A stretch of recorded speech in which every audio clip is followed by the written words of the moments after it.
Entonces, siendo las 7:02 de la mañana, voy a comenzar con mi exposición. Mucho gusto. Mi nombre es María Victoria Lesmes Londoño.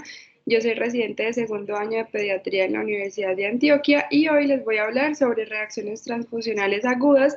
Mi objetivo con esta revisión es responder con la evidencia que hay disponible si está recomendado o no premedicar a nuestros pacientes. Mi asesora en la preparación de este tema fue la doctora María Adelaida Aristizábal. Ella es hematóloga pediatra y es docente de la universidad. Para desarrollar el tema, les propongo este contenido. Iniciaré dando una introducción del tema, luego voy a hablar de la epidemiología de la transfusión de hemocomponentes y de las reacciones transfusionales agudas. Posteriormente voy a abordar la fisiopatología de dos de las reacciones que ya vamos a ver que son las más frecuentes y en las que me voy a centrar. Luego voy a revisar la evidencia disponible para responder la pregunta que les planteé. Voy a mostrar luego unas recomendaciones que nos da una guía actualizada y concluiré mi tema. Bueno, entonces para comenzar, bien sabemos que el acto de la transfusión de hemocomponentes es una intervención que es crítica, que es salvadora de vida y que es uno de los procedimientos que más realizamos en los hospitales. Sin embargo, como cualquier otro procedimiento, puede resultar en eventos adversos y el día de hoy voy a hablar de los eventos adversos agudos, que son las reacciones transfusionales agudas. Entonces, ¿qué es una reacción transfusional aguda? Son aquellos eventos desfavorables que se presentan durante la transfusión de hemocomponentes o en las primeras 24 horas desde que se transfundió ese componente. Vamos a ver que se pueden presentar con manifestaciones leves, moderadas o graves e incluso pueden llegar a amenazar la vida de los pacientes y además su frecuencia de presentación varía o está asociada con el tipo de componente que se transfunde, las prácticas del procesamiento de estos en los bancos de sangre y las características del paciente que va a recibir el producto. Entonces tenemos varios tipos de reacciones agudas, pueden ser febriles, alérgicas, estas dos que están en diferente color son en las que me voy a centrar, ya van a ver por qué. Las otras las mencionaré, pero son tema para otra revisión completa. Las otras son las hipotensivas, las hemolíticas que podrían ser por mecanismo inmune y no inmune, las infecciosas que se dan por contaminación de los componentes, y hay otras complicaciones pulmonares descritas asociadas a la transfusión, como lo son la lesión pulmonar o TRALI, la sobrecarga circulatoria o TACO, y cuando hay disnea asociada a la transfusión, pero no cumple criterios de anafilaxia, ni de TACO ni de TRALI, se llama TAD, disnea asociada a la transfusión. Es necesario que conozcamos esta clasificación que les traigo porque de que hagamos una clasificación bien va a depender la conducta que tomamos y como todos debemos hablar un mismo idioma, esta es la más aceptada. Está basada en las definiciones, como ven ahí en el título, de la Red de Hemovigilancia Internacional y de la Sociedad Internacional de Transfusiones Sanguíneas y fue adoptada por la Sociedad Británica de Hematología en el 2023. Entonces vemos cómo nos la va a clasificar la febril, la alérgica, hay una que puede combinar características y la hipotensiva y según los síntomas en leve, moderada y severa, como les digo es muy importante que la tengamos en cuenta, entonces la vamos a revisar.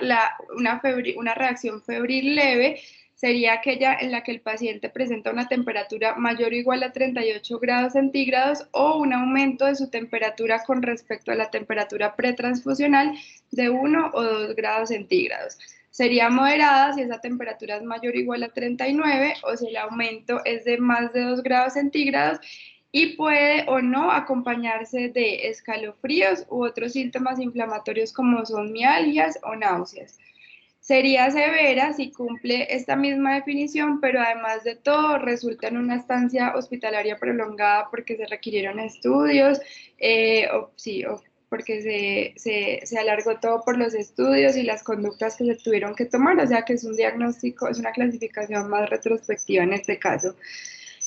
La reacción alérgica leve sería en la que se presenta flushing, urticaria o rash, que son transitorios.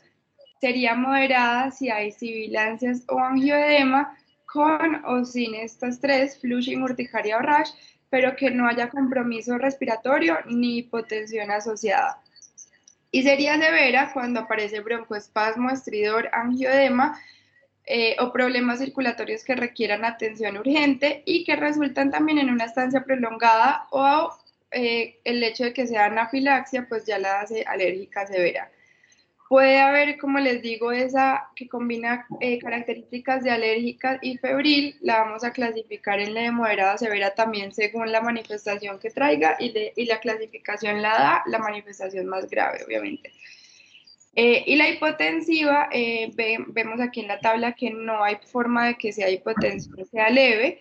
Hablamos de una severa cuando esa hipotensión lleva al choque y será una reacción hipotensiva moderada cuando hay una presión arterial sistólica menor de 80 o una caída mayor o igual a 30 milímetros de mercurio con respecto a la tensión arterial pretransfusional sin síntomas alérgicos ni anafilácticos. Entonces tengan muy en cuenta esta clasificación. Vamos a continuar con la epidemiología. Esta epidemiología, como les dije, nos va a explicar por qué voy a hacer énfasis en dos de las reacciones. Tenemos acá primero unos datos del sistema de hemovigilancia del Instituto Nacional de Salud de Colombia que fueron publicados en el 2021. Vemos que nos reportan que en el 2020 se transfundieron 1.2 millones de hemocomponentes a 328.000 pacientes. Esto da cuenta de aproximadamente 3.6 transfusiones por paciente y aproximadamente 25 hemocomponentes transfundidos por cada 1.000 habitantes.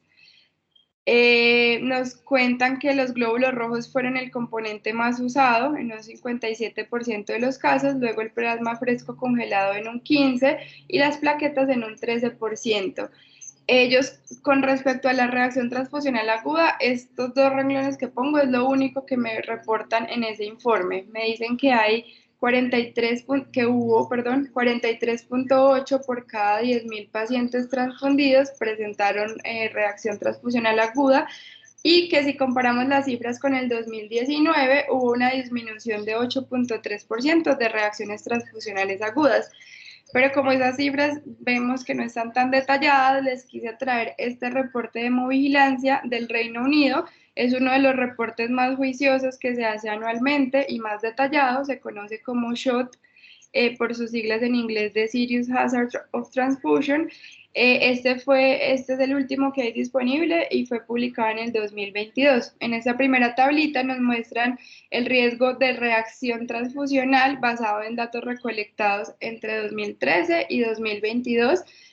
Son calculados basados en el número de componentes transfundidos y no en el número de pacientes. Entonces vemos cómo las reacciones febriles alérgicas e hipotensivas se presentan en uno de cada 7.300 componentes transfundidos.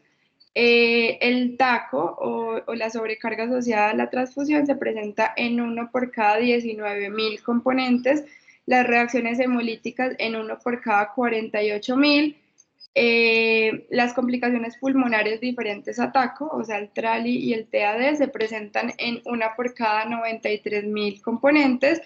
La púrpura posttransfusional que no es aguda es una reacción retardada en uno por cada 2.7 millones de componentes y vemos como en los últimos 10 años no se reportó ningún evento de enfermedad de injerto contra huésped asociada a transfusión. Entonces vemos como realmente las febriles y alérgicas cobran la parada. Debemos saber también que las reacciones febriles y alérgicas son más frecuentes en los niños que en los adultos. Vemos aquí en estas cifras como la alérgica se presenta en 833 por cada 100.000 transfusiones en niños, mientras que en los adultos en 358, un poquito menos de la mitad. Y la febril igual, más frecuente en niños, 155 versus 125 por cada 100.000 transfusiones en niños y adultos respectivamente. El riesgo de muerte asociado a transfusión es de 1.5 por cada 100.000 componentes transfundidos. Las causas que explican la mayoría de las muertes son que se retrase la transfusión, muy importante, o la sobrecarga. Estas dos causas dan explicación del 60% de las muertes asociadas a transfusión.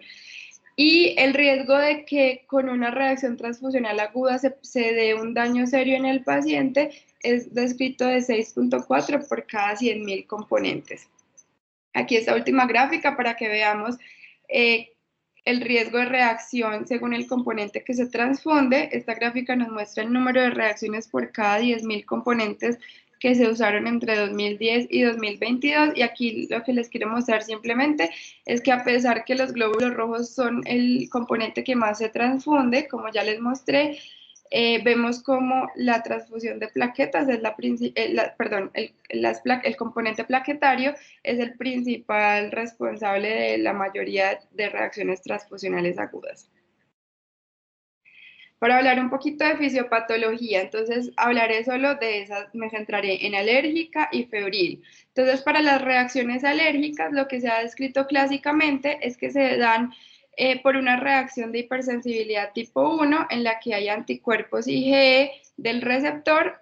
Esto lo vemos en el dibujito de la derecha. Hay anticuerpos IgE que tiene el receptor que van a interactuar contra alergenos que vengan en el componente donado. Esto va a activar mastocitos y basófilos que van a liberar sustancias responsables de los síntomas. Vemos como esas sustancias principales son histamina, heparina, citoquinas, quimioquinas y leucotrienos. Sin embargo, a pesar de que esto es lo que clásicamente se ha descrito, los mediadores de esta reacción siguen siendo pobremente entendidos y se está describiendo un origen multifactorial de estas reacciones en el que hay implicados factores del donante, del producto y del receptor. Con respecto al donante, se habla de algo conocido como alergenos transfusionales. En realidad es algo raro, pero se ha descrito que, por ejemplo, si el donante antes pues, de donar el componente obviamente se expuso a medicamentos como ácido acetilsalicílico o incluso penicilinas o a alimentos como el maní, podría pasarle al componente esos llamados alergenos transfusionales que luego van a generar la reacción en el receptor. Como factores del producto, quiero que se lleven que estos son los mayormente implicados, los responsables de las reacciones en realidad, y esto es tal vez porque pues, o sea, perdón, los factores del producto que intervienen son las proteínas que vienen en el plasma. Esto es importante entenderlo porque entonces cuando el componente que transfundimos lleva plasma, pues lleva muchas proteínas y son estas proteínas las principales responsables de esta reacción. Y como factores del receptor se ha descrito que si el receptor tiene niveles elevados de IgE específica, pues tiene mayor predisposición a reaccionar contra el alergeno pues, que se le pase, o si el receptor tiene alguna deficiencia específica de alguna proteína plasmática y tiene anticuerpos contra esa proteína, pues va a reaccionar. Entonces se describen casos de pacientes con deficiencia de IgA o deficiencia de aptoglobina o de C3 o C4, pues factores del complemento. Si ellos tienen esa deficiencia y tienen anticuerpos, pues muy probablemente el plasma que viene trae esas proteínas específicas del plasma y va a haber la reacción. Para la reacción febril no hemolítica, entonces el mecanismo inicialmente propuesto era que en el plasma del receptor había unos anticuerpos que interactúan con los glóbulos blancos que vienen en el producto. Se forman complejos antígeno-anticuerpo y estos complejos pueden resultar en la liberación de pirógenos endógenos, pero no es el único mecanismo que lo explica, pues aunque usáramos productos leucodepletados o leucorreducidos, igual se siguen presentando las reacciones. Entonces se han descrito también que hay varias sustancias bioreactivas en el plasma, eso lo podemos ver en el dibujito, que pueden causar estas reacciones. Entonces, las citoquinas proinflamatorias derivadas de estos leucocitos, principalmente interleuquina 1, interleuquina 6 y factor de necrosis tumoral alfa, los producen los leucocitos y se nos van a acumular en el plasma. Entonces, entre más tiempo esté el producto que contenga leucocitos, pues más se van a acumular. Y además también las plaquetas nos producen unas citoquinas que pueden actuar también como mediadores en el receptor. Entonces estas sustancias van a venir a interactuar en el centro hipotalámico termorregulador y van a llevar a que se aumente la temperatura y que aparezcan síntomas como los escalofríos. Perdón. Igualmente hay otros mecanismos que permanecen desconocidos porque aunque transfundamos el componente celular únicamente, sin plasma, sin glóbulos blancos, y que lo que transfundamos no sean plaquetas, aún así se pueden presentar las reacciones, entonces aún hay mecanismos desconocidos. Entonces, a pesar de que estos dos tipos de reacciones transfusionales agudas tienen una naturaleza benigna, pueden llevar a representar una carga importante en el paciente, en la familia y en el hospital, pues pueden conllevar a que el hecho de que temamos que haya esa reacción nos haga evitar transfundir o que retrasemos el inicio de las transfusiones. Además puede generar molestias en un paciente que está enfermo, que está generalmente muy enfermo y por eso requiere una transfusión, y además también conllevan abuso de recursos de salud encaminados a estudiar la transfusión y a tratarla. Toda esta carga es lo que explica por qué ha habido ese interés en buscar cómo prevenirlas. Entonces vamos a revisar esa evidencia. Para comenzar quisiera mostrarles qué es lo que se está haciendo en los servicios de pediatría. Para eso les traje este artículo que fue publicado en el 2016 en la revista Transfusion, que es uno de los journals de la AABB.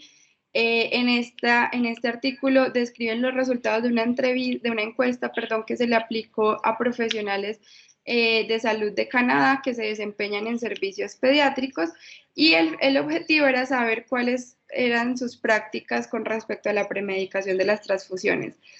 Participaron en total trabajadores de 16 hospitales de tercer nivel. En total respondieron la encuesta 55 profesionales y la encuesta eran 26 preguntas. En la tablita de la derecha vemos cuál fue la distribución del cargo de las personas que respondieron. Entonces la mayoría fueron pediatras de servicios de hemato-oncología. Luego siguen los del departamento de urgencias, participó también gente de cuidados intensivos, de cirugía, de cuidados intensivos cardiovasculares. Traigo acá algunos de los resultados que vale la pena destacar. Perdón, mi gato. Cuando se les preguntó sobre la elección de la premedicación según el tipo de componente a transfundir, la tablita de arriba a la derecha muestra las respuestas. Vemos como el 87%, o sea, 48 profesionales respondieron que premedicaban hasta el 25% de las transfusiones de glóbulos rojos que hacían. 7 respondieron que premedicaban hasta el 13%, perdón, 7 respondieron que premedicaban del 26 al 50% de transfusiones de glóbulos rojos, y con respecto a plaquetas, muy similar los porcentajes. Solo una persona respondió que premedicaba hasta el 75% de sus transfusiones plaquetarias y nadie respondió que premedicara todas las transfusiones. Más abajo, en la grafiquita de la izquierda, vemos la respuesta a la pregunta ¿qué factores influyen en su decisión de premedicar? Vemos como el top 3 son que el paciente tenga una historia de reacción transfusional, la severidad de esa reacción transfusional que tuvo antes, y muy importante, uno de los factores más importantes, que es el 1 en las barras, es la petición de la familia. Entonces, que la familia les pide que premediquen a su hijo. Generalmente son pacientes que han tenido ya muchas transfusiones y que si alguien les dijo que debía ser premedicado, pues ellos lo van a seguir pidiendo. A la derecha vemos que respondieron a la pregunta de cuáles medicamentos utilizan para la premedicación. El 96% respondió que difenhidramina, 65% acetaminofén, 62% hidrocortisona, y menos del 5% respondió que otras, como ibuprofeno, dimenhidrinato, meperidina, cetiricina, y desloratadina. Otros de los resultados a resaltar, entonces el 100% respondió que sabía que era la leucorreducción, pero el 27% no sabían si en su institución tenían esta modificación de componente o no. El 100% de los directivos, pues porque de los profesionales muchos eran jefes de sus servicios, el 100% reportaron que en sus hospitales no tienen una guía de práctica de la premedicación. El 54% reportaron que creían que la mayoría de veces que usaron la premedicación lo hicieron correctamente, 13% creen que no lo hicieron correcto, pues que no fue algo correcto. El 65% consideraron que la premedicación que daban sí había sido efectiva previniendo reacciones agudas, el 20% mostró una posición neutra. En este estudio se destacan estas barreras reportadas que es muy importante mencionarlas. Entonces hay unas barreras en cambiar esta perspectiva de si premedicar o no a pesar de que haya evidencia. Y entonces a nivel educacional las barreras que reportan es que no hay, pues que hay una falta de educación de cuáles son las reacciones que requieren premedicar y educación sobre la manipulación de los hemocomponentes. Reportaron que había falta de entrenamiento durante la residencia, dificultades en cambiar una conducta ya aprendida, que eso lo vemos todo el tiempo, se aprende algo y se repite y se repite. Eh, el miedo o la suposición de que las reacciones van a recurrir, la creencia de que los beneficios de la premedicación sobrepasan los riesgos y la falta de que haya evidencia suficiente o una guía clínica. Y dentro de las barreras institucionales, la presión de cumplir a cabalidad prácticas estandarizadas sin individualizar a los pacientes, la necesidad de evitar ingresos, hospitalizaciones o prolongar estancias por causas febriles, la falta de documentación apropiada de reacciones previas. Esto es muy importante. No se reporta si el paciente tuvo una reacción leve, no se deja anotado en su historia, o moderada, o las graves, pues casi que siempre las reportamos. Entonces, el médico tiene que recurrir a la familia a preguntarle si el niño ha tenido reacciones y qué reacciones. Entonces, esta es una barrera muy importante que debemos impactar. Y lo otro, el consejo de del oncólogo tratante en premedicar a su paciente, así no esté en un contexto oncológico. A continuación les voy a hacer un recorrido en una línea temporal de lo que se ha estudiado en el tema de premedicación y ya vamos a entrar a revisar unos estudios específicamente. Entonces, hacia 1950, las reacciones no hemolíticas ocurrían en más de una cuarta parte de todas las transfusiones que hacían. Es ahí donde empiezan a hacer estudios buscando cómo prevenirlas, cómo disminuirlas. Inicialmente se creía que la mayoría de reacciones era por un aumento en la histamina y por eso se propuso usar antihistamínicos. Entonces es así como en 1952 Ferris y colaboradores encontraron que si inyectaban un antihistamínico, la tripelenamina, de forma profiláctica a las botellas del componente que iban a transfundir, se disminuían significativamente las reacciones febriles no hemolíticas y las alérgicas.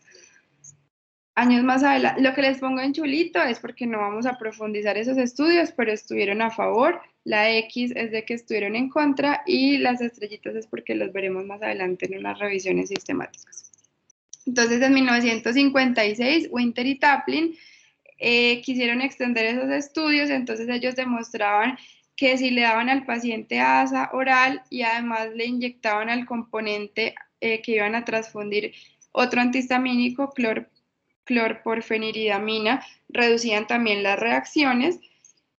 Sin embargo, pues a pesar de que estos estudios fueron las bases con respecto al uso de premedicación, evidentemente pues esto no cumple ningún estándar ni ensayo clínico, ni es algo aceptable bioéticamente, ni en las prácticas de bancos de sangre pues es aceptado manipular los componentes por el riesgo de contaminación y por el riesgo de que el medicamento interactúe con el componente celular. Entonces esto pues es la base, pero obviamente no es algo reproducible. En 1992 aparece Wang, es un estudio de los que revisaremos. Este autor también hizo un estudio en 2002. Más adelante aparece Patterson en el año 2000. Él no encontró ninguna diferencia entre premedicar con acetaminofén, corticoides o antihistamínicos o meperidina. No había diferencia en si prevenían o no las reacciones. Sin embargo, pues es un estudio que fue observacional, entonces que no permitía dar una recomendación.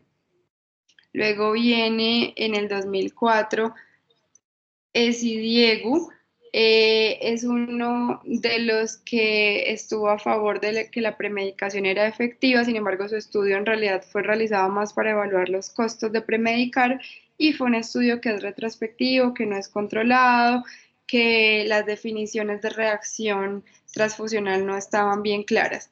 Por su parte, más adelante, en el 2005, Sanders encontró que ni el acetaminofén ni la difenhidramina eran efectivos, pero tampoco era posible dar recomendaciones con este estudio porque, a pesar de que fue bien diseñado, el análisis fue retrospectivo.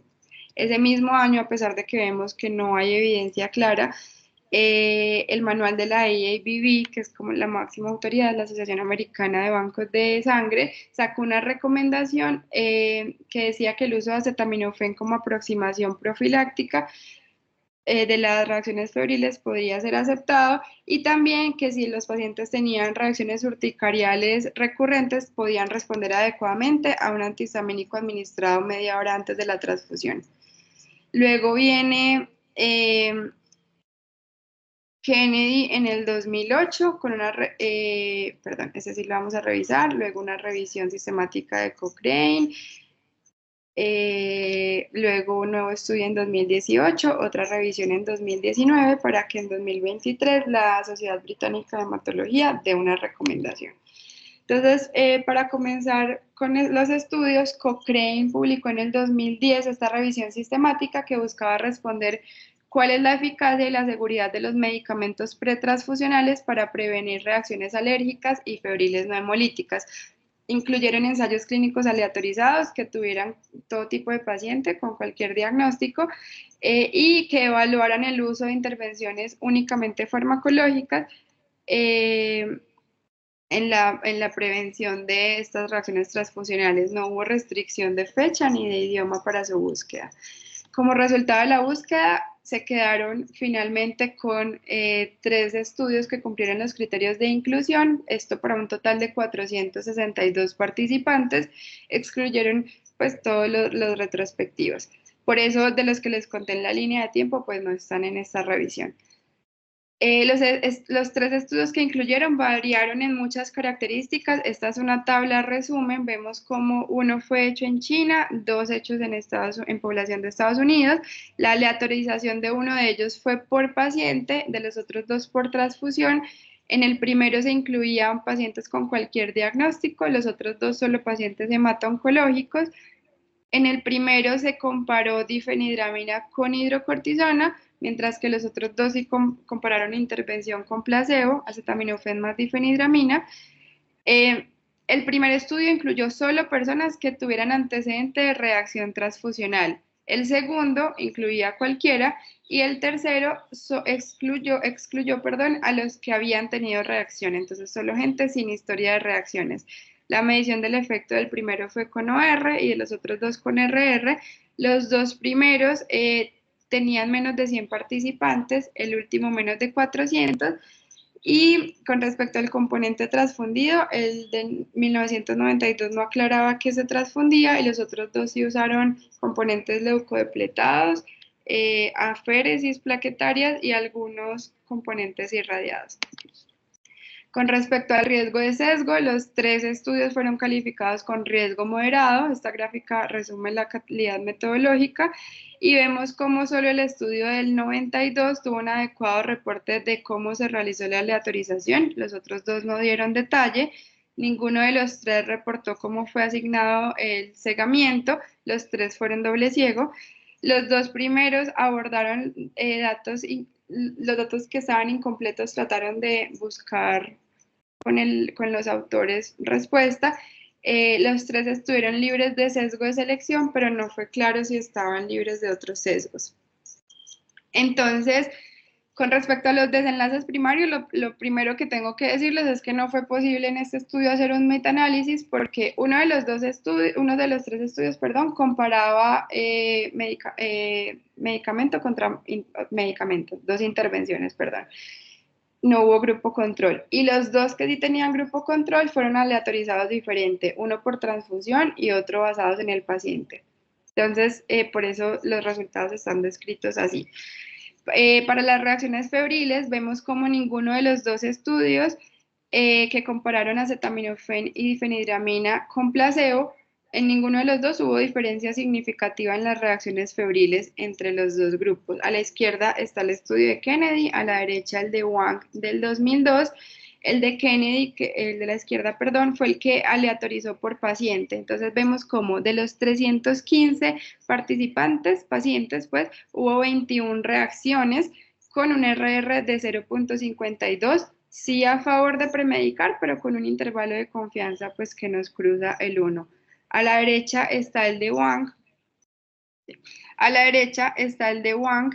Vemos cómo aleatorizada, perdón, por transfusión. Entonces, de las 98 transfusiones realizadas, 52 en un grupo y 46 en otro, hubo en total 12 eventos con un RR a favor de placebo de 1.77, sin embargo también cruzaba el 1 en el intervalo de confianza. Los otros renglones de estas dos gráficas muestran un análisis que ellos hicieron con los datos faltantes, suponiendo si hubiera sido el peor de los escenarios o el mejor de los escenarios, sin embargo, pues en ninguno hubo diferencia significativa.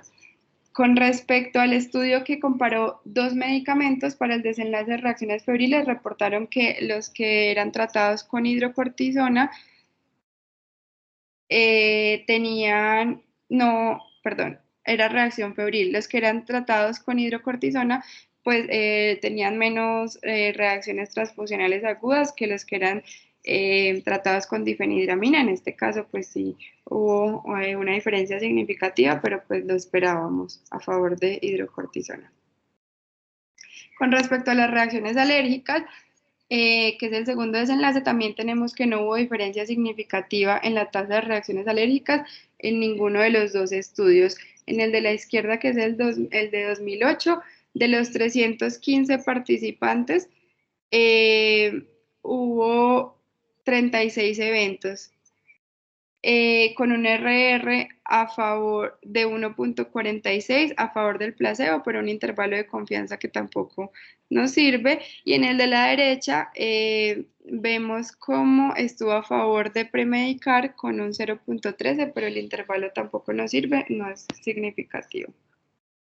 Entonces ellos concluyen que no había pruebas de que la premedicación de las transfusiones previniera las reacciones transfusionales no hemolíticas. Esto independientemente de si el paciente tenía antecedentes de reacciones transfusionales e independientemente del tipo de producto que hayan recibido, el tipo de componente, perdón. Pero pues esta conclusión se basa en 3 estudios con riesgo moderado de sesgo.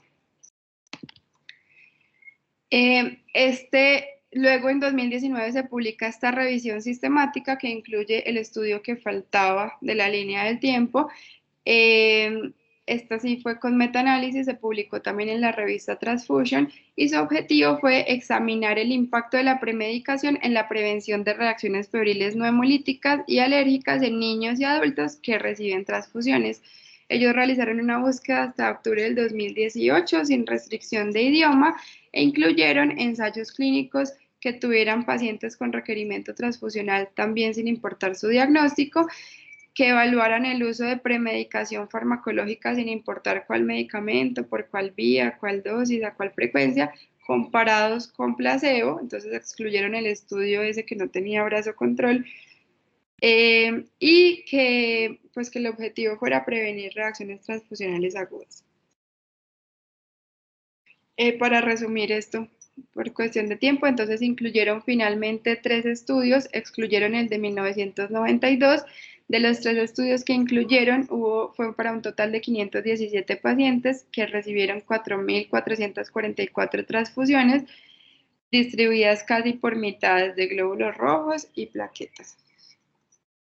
Este es un resumen de los 3 que incluyeron, los 2 primeros ya los revisamos, entonces resumo el nuevo, que fue el de este autor raro, Rusquillanon, de 2018.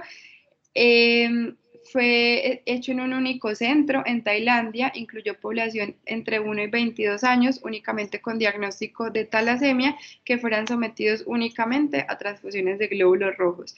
Excluyeron pacientes con antecedente de excluyeron pacientes con fiebre antes de la transfusión, obviamente, que hubieran recibido antihistamínicos en las últimas 24 horas o antipiréticos en las últimas 4 horas antes de la transfusión y que tuvieran historia de alergia a los medicamentos que iban a usar o historia de reacciones transfusionales. La intervención que usaron fue acetaminofén y clorfeniramina 15 minutos antes de la transfusión y lo comparaban con placebo. Los 3 estudios otra vez tuvieron riesgo moderado de sesgo. Aquí para resaltar, el estudio del 2018 fue el único que informó sobre su aleatorización. En los otros 2 no fue claro. El cegamiento fue bueno en los 3. El estudio de Wang tuvo el más alto porcentaje de datos incompletos porque perdieron mucha gente en el seguimiento tanto por transfusión como por paciente.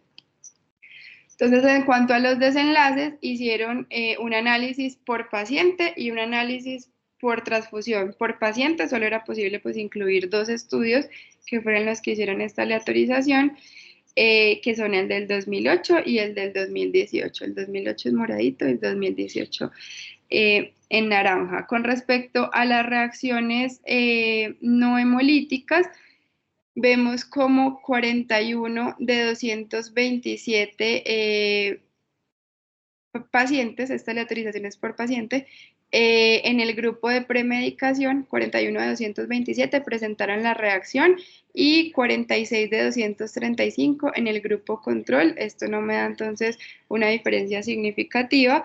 Igual me cruza en metaanálisis, me cruza el 1 y me da un RR de 0.92 a favor de premedicar, pero no significativo.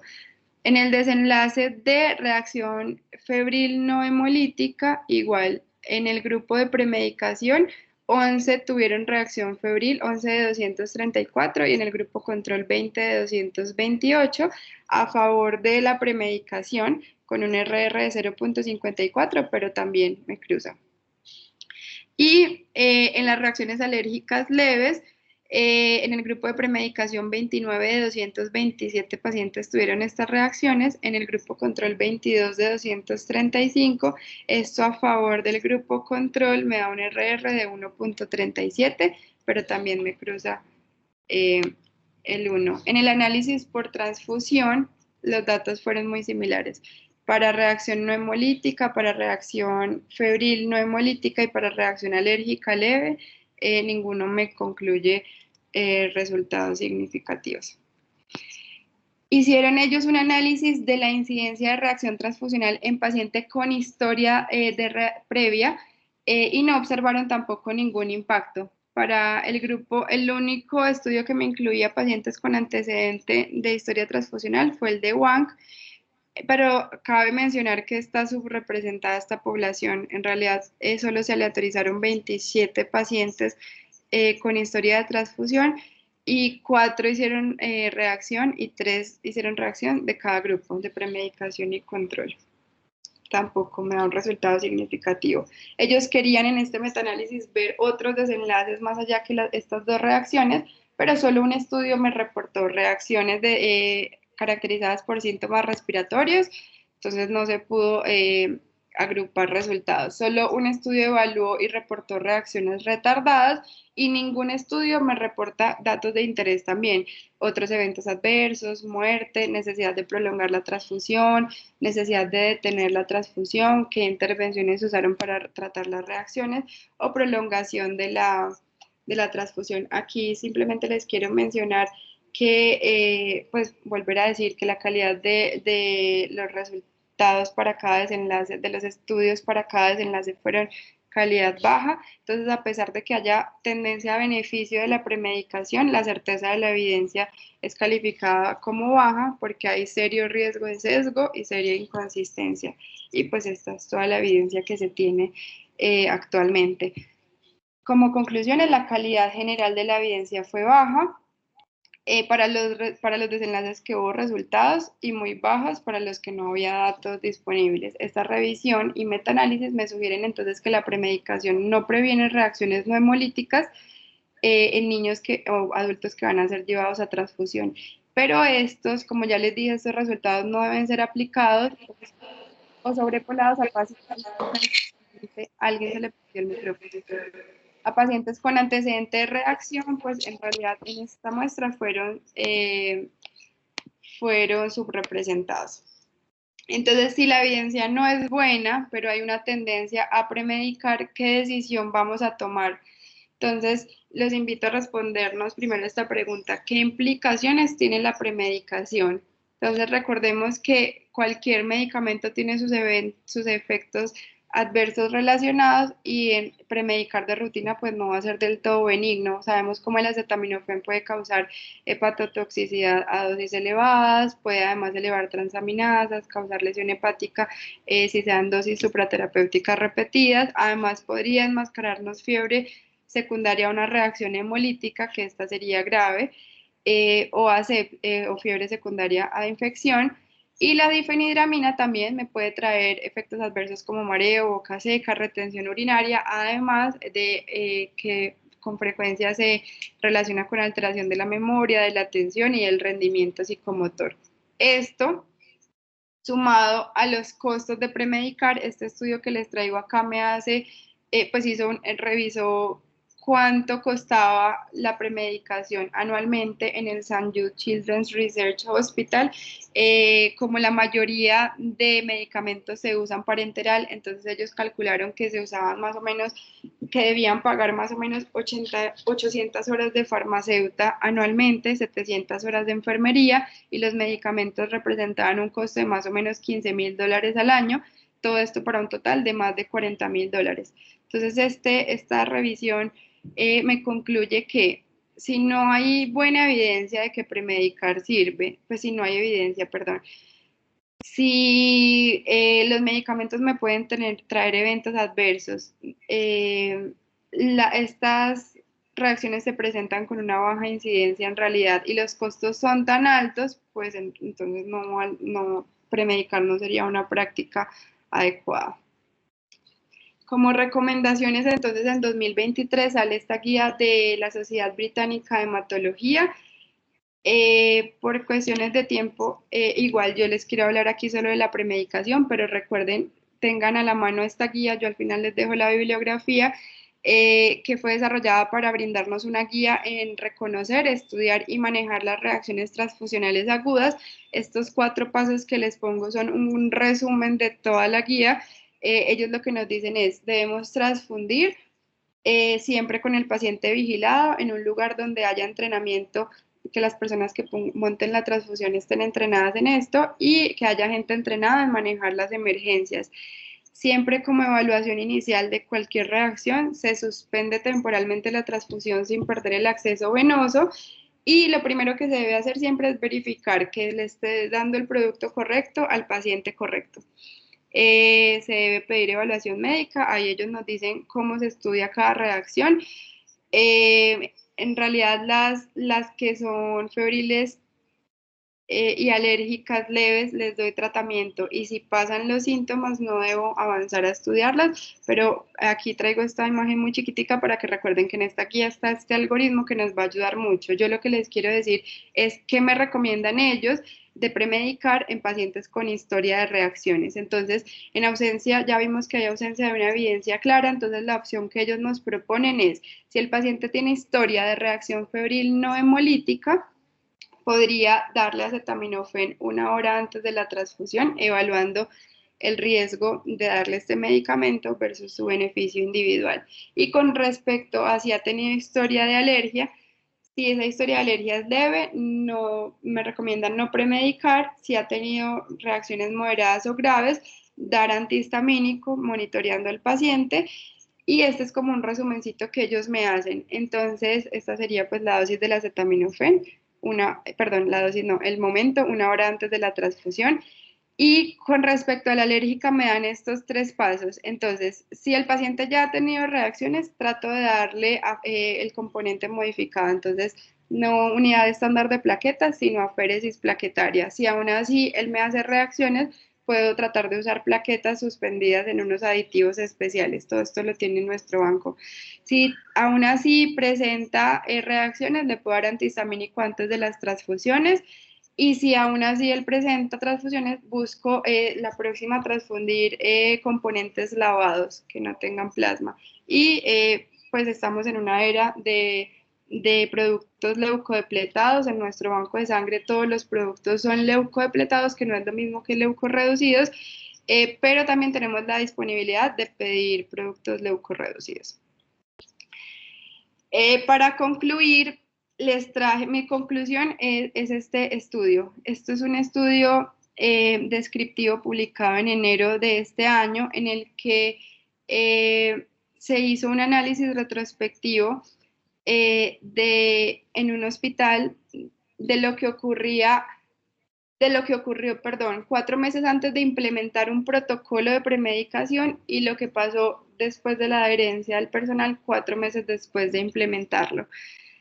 ¿Qué querían ver ellos? ¿Qué pasaba luego de implementar el protocolo con la premedicación y con el número de reacciones febriles? El algoritmo que implementaron fue un algoritmo basado en la evidencia y fue aplicado todo esto a pacientes oncológicos de este hospital, el Memorial Sloan Kettering Cancer Center. Esto aquí no es para que lo leamos ni nada, pero este es el algoritmo que ellos implementaron y como vemos que los padres son una barrera, entonces ellos hicieron una infografía para los padres para que supieran que estaban implementando este nuevo algoritmo y que se les iba a explicar si a su hijo tenían que premedicarlo o no premedicarlo. Básicamente el algoritmo que implementaron fue las recomendaciones que les dije ahorita. Si no hay historia conocida de reacción, no premedicaban. Si hay historia de reacción febril, febril no hemolítica, no premedicaban. Y premedicaban a los de historia alérgica. Si habían tenido más de 2 eventos de reacciones alérgicas leves, le daban difenhidramina antes de la premedicación, pero si lo que habían tenido antes eran eventos moderados o graves, ellos le daban 3 medicamentos, difenhidramina, hidrocortisona y famotidina. Igual individualizaban si el paciente ya venía recibiendo corticoides por otra cosa, pues evitaban esa dosis. Y entonces mi conclusión son estos resultados y lo quise traer así como conclusión para que veamos que sí vale la pena implementar un protocolo y que sí nos va a traer un impacto. Ellos después de implementar ese algoritmo y de tener un 73% de la adherencia del personal adherido al algoritmo, encontraron que la premedicación, el número de transfusiones premedicadas pasó de un 72% a un 28%. El número de reacciones transfusionales agudas no aumentó. ¿Por qué? Porque la premedicación no previene las reacciones. Incluso casualmente les disminuyó, pasaron de un 3.2 a un 1.5%. Además, se ahorraron dinero, por cada 100 transfusiones se ahorraron $631 en acetaminofén venoso y $45 en difenhidramina venosa por cada 100, y ya sabemos cuántas se hacen. Y ellos pues nos quieren decir que a pesar de las limitaciones de ser un estudio retrospectivo, les parece importante compartir esta información porque es un cambio, porque para demostrarnos que un cambio en la práctica sí puede impactar en pacientes y en servicios, en el caso de ellos, de oncología. Y ya, esa fue mi revisión. Aquí en este QR pueden descargar toda la bibliografía usada. Es un drive que tiene acceso para todo el mundo. Muchas gracias. Muy bien, María Victoria. Entonces le damos la palabra a la doctora María Adelaida, docente del departamento, quien fue la asesora de esta reunión, y posteriormente le damos la palabra al doctor Luis. Entonces empecemos con la doctora María Victoria. Bienvenida, doctora María Adelaida, discúlpame. Bienvenida, doctora María Adelaida, ¿cómo está? Adelante. Hola, es que casi no puedo activar el micrófono. Buenos días para todos. Vicky, felicitaciones. Excelente la revisión y excelente que nos hayas puesto a pensar en este tema.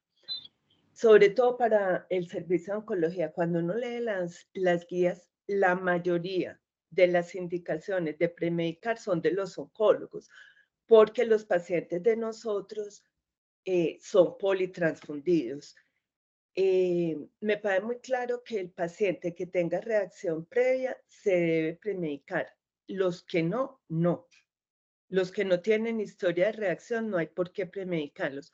Una cosa muy importante es que los glóbulos rojos filtrados, pues los componentes filtrados, o sea, pobres en leucocitos, con una reducción que lleve al 99.9 de reducción, son muy buenos para prevenir las reacciones febriles no hemolíticas.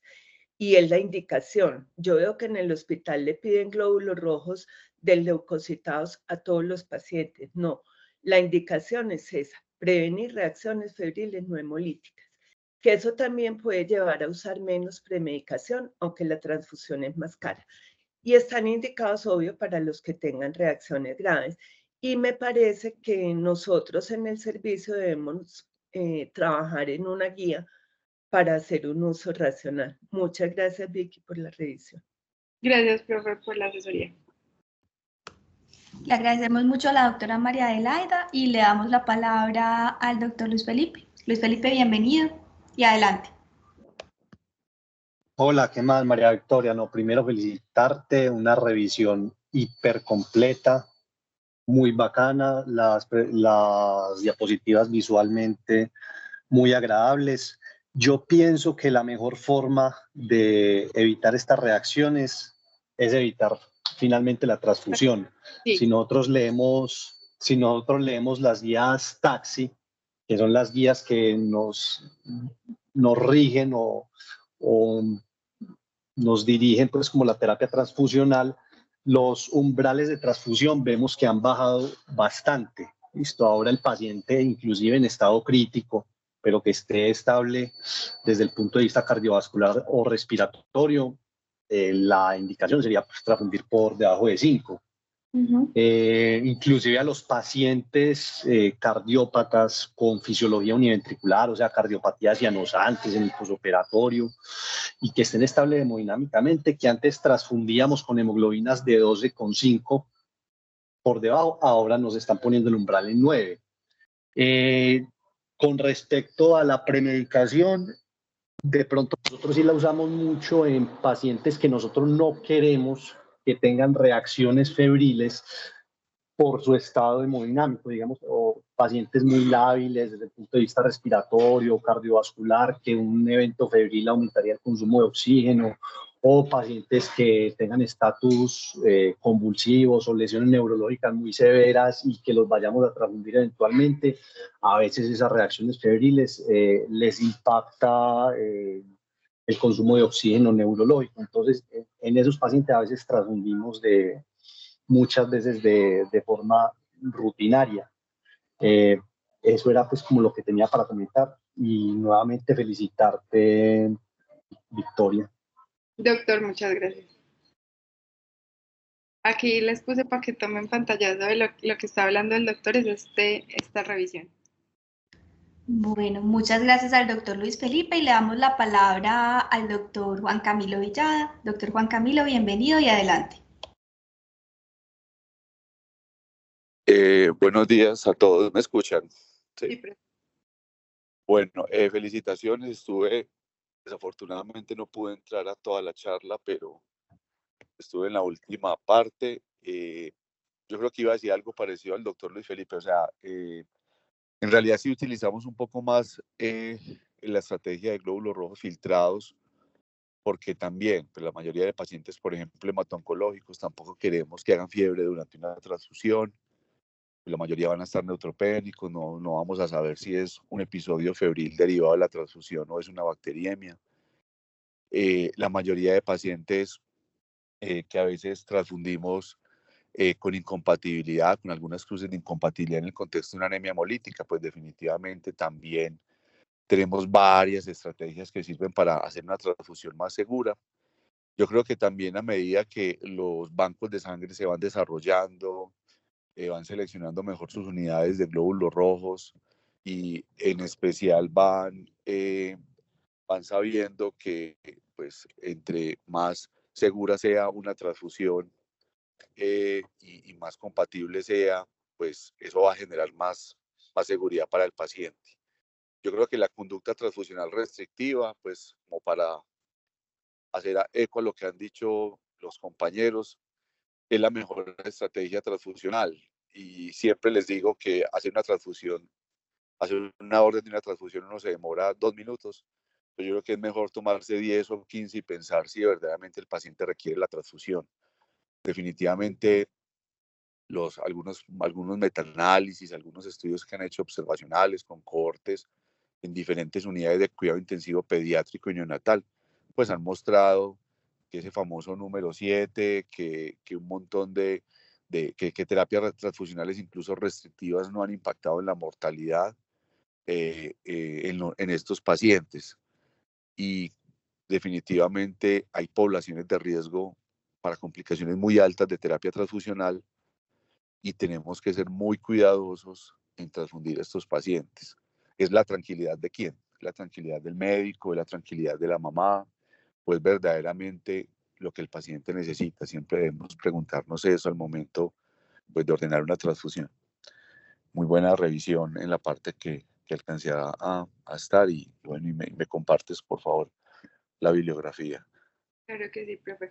Yo quiero dar un mensaje de lo que dijo el doctor, porque mi objetivo era responder a si premedicar o no premedicar, pero está muy claro y es tema para una revisión completa y hay mucha evidencia de que conociendo la fisiopatología de estas reacciones, pues estos medicamentos no son los que me van a prevenir la transfusión, sino si conozco eso y conozco a mi paciente, sé qué modificación necesita del producto que le voy a transfundir para evitar la reacción. Entonces de eso también hay mucha evidencia, incluso sería una revisión chévere que mostremos cómo han impactado los componentes lavados, los leucorreducidos, todo esto, porque definitivamente para allá es que nos debemos ir a modificar el componente y no a pensar que dándole acetaminofén antihistamínico vamos a prevenirla. Bueno, doctora María yo Adelaida. quiero decir una cosita antes de que se nos acabe el tiempo. La invitación, miren que la terapia transfusional prácticamente no hay especialidad que no la utilice. Y la mayoría de los médicos no conocemos las reacciones que puede tener ni sabemos cómo prevenirlas. Entonces, una invitación a todos a que revisen esto, cuáles son las reacciones y cómo las evitamos, porque usamos esta terapia con mucho desconocimiento de sus efectos. Gracias. Muy bien, le agradecemos mucho a la doctora María Adelaida, al doctor Luis y al doctor Villada por haber participado en esta reunión. Les agradecemos a todos por haber asistido. Recuerden, por favor, diligenciar el formulario de asistencia, es muy importante. Y los esperamos entonces para una siguiente reunión. Muchas gracias a todos.